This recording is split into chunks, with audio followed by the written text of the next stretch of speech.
শোনো, এসএসসি 26 ব্যাস।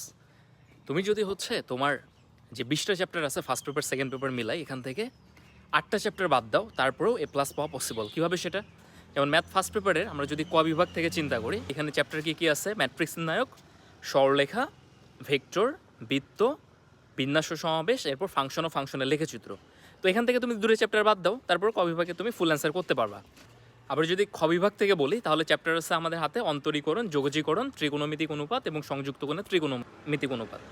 এখান থেকে তুমি হচ্ছে অনায়াসে হচ্ছে যোগজীকরণ যদি না পারো, ওই চ্যাপ্টারটা তুমি বাদ দিবা, ত্রিকোণমিতিক অনুপাত বাদ দিবা, তারপর খ বিভাগ থেকে তুমি কিন্তু ফুল অ্যান্সার করতে পারবা। তার মানে ম্যাথ ফার্স্ট পেপারে আমরা হচ্ছে 4টে চ্যাপ্টার বাদ দিয়ে কিন্তু ফুল অ্যান্সার করলাম। এবার যদি আমরা ম্যাথ সেকেন্ড পেপারে আসি, তাহলে এখানে আমাদের ক বিভাগে চ্যাপ্টারগুলো আছে বাস্তব সংখ্যা, তারপর জটিল সংখ্যা, তারপর যোগাশ্রয়ী প্রোগ্রাম, দ্বিপদী বিস্তৃতি, বহুপদী, এরপরে হচ্ছে বিপরীত ত্রিকোণমিতি। তুমি এখান থেকে অনায়াসে হচ্ছে তোমার যদি দ্বিপদী বিস্তৃতি কঠিন লাগে ভাই বাদ দাও, তারপর হচ্ছে আরও একটা চ্যাপ্টার বাস্তব সংখ্যা বাদ দাও, তারপর কিন্তু তুমি ক বিভাগ থেকে ফুল অ্যান্সার করতে পারতেছো।